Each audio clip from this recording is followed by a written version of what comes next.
Boa tarde, sétimo ano. Queridos, tudo bem? Bem, hoje a gente vai falar um pouquinho a respeito da história dos combustíveis, tá? Nós sabemos que a matriz energética, ela foi evoluindo ao longo do tempo, ao longo dos anos, tá? E o homem, ele passa a utilizar a energia disponível no ambiente muito no início da nossa história evolutiva nesse planeta. Sendo que o primeiro registro que nós temos de utilização de matriz energética no planeta é a nossa própria força muscular. Então, a gente utilizava da força para conseguir realizar as nossas tarefas, tá? Depois, com o passar do tempo, ocorreu o domínio de uma outra matriz energética, que foi a nossa primeira evolução tecnológica, tá? Que foi quando o homem, há uns 400 mil anos atrás, aprendeu a lidar com fogo, né? E a utilizar o fogo nas suas tarefas diárias, assim como também aprendeu a fazer e a desenvolver utensílios, né? Para caça e pesca. E isso facilitou e muito a nossa vida, né?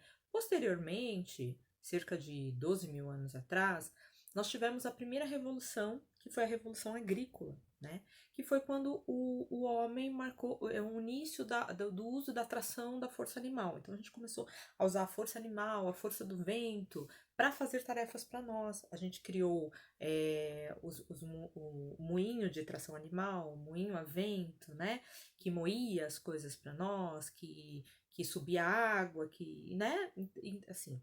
Então, uma outra coisa fazendo o trabalho que seríamos nós que deveríamos desempenhar, tá?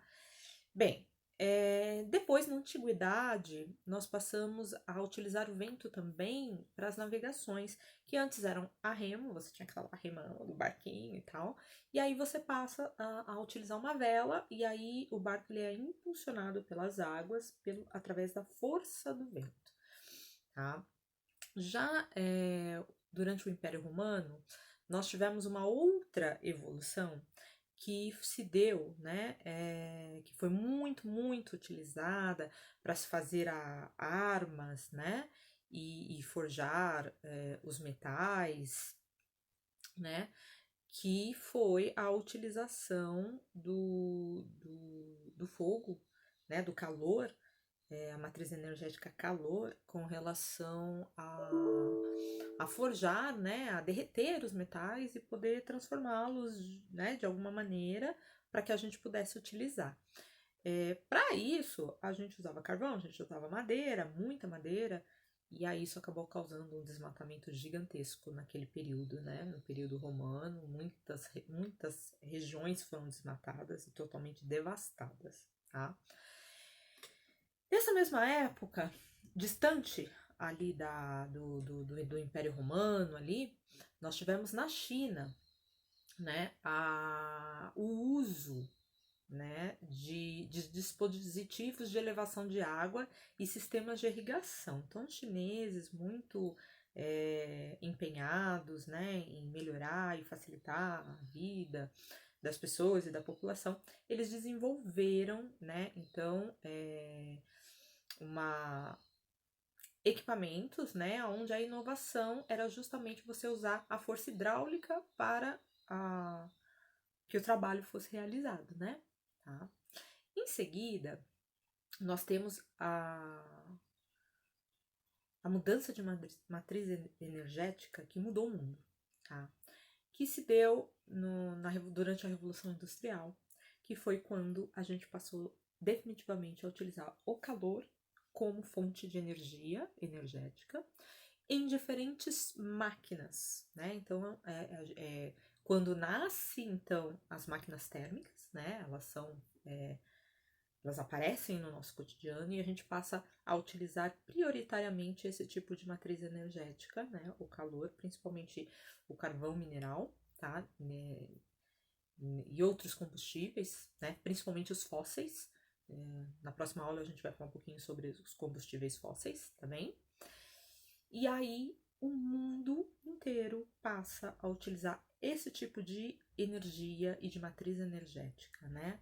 O calor através do carvão mineral e o calor provindo dos combustíveis fósseis, tá? Bem,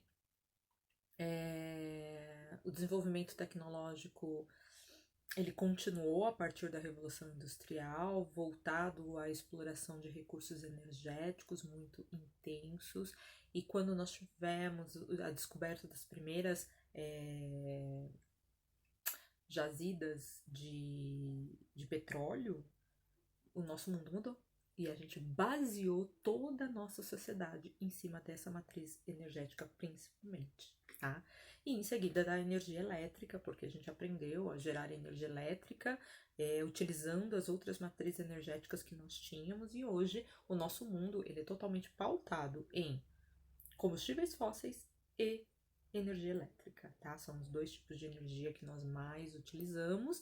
E em terceiro lugar ficaria o carvão mineral e a queima de combustível e a queima de outros combustíveis, como madeira, né, entre outras coisas, para a produção de calor, né? Então, a nossa vida se baseia e se pauta basicamente nisso, tá?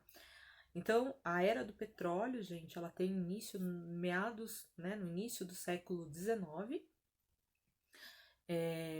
quando foi encontrado as primeiras jazidas não muito profundas e que foram vastamente utilizadas e exploradas, tá?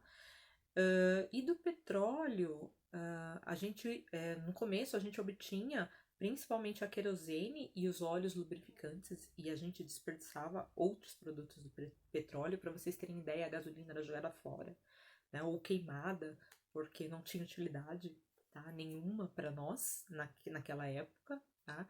E ela passa só a ser utilizada quando você tem o advento dos motores, né, de explosão, de calor por explosão, e aí você passa então a utilizar esses combustíveis no motor de carros, né, e de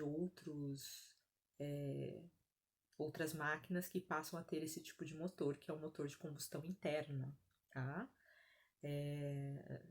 Porque inicialmente a gente usava uma máquina térmica onde você não tinha uma combustão interna, era uma máquina de vapor, né? Você utilizava o movimento do vapor para fazer a máquina se movimentar e criar a energia cinética de movimento que você precisava. E aí, de repente, você cria um motor, um equipamento, né, uma máquina, onde ocorre a combustão interna, então lá dentro de um recipiente fechado, tá? E aí, essa combustão que acontece ali dentro move peças que giram ali dentro e que fazem todas as outras peças girarem ao seu redor, e aí faz com que essa máquina se movimente, tá? Para quem não viu, eu já publiquei o vídeo das máquinas térmicas, né? Eu explico um pouquinho ali como acontece no interior da máquina térmica para isso acontecer, tá? Então dá uma olhada no vídeo anterior, tá bem?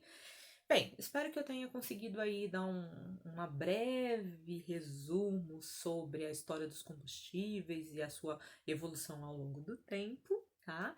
E vejam esse vídeo quantas vezes vocês precisarem, tá? É um pouquinho daí da história desses conceitos todos, tá bem? Fiquem com Deus. Quem tiver dúvida ou precisar perguntar alguma coisa, não esqueçam de mandar e-mails para prof_milana@yahoo.com, tá? Ou mandem mensagens lá no Classroom, tá? Da professora, ou em qualquer outro meio que vocês consigam aí me achar, tá? Beijo, fiquem com Deus.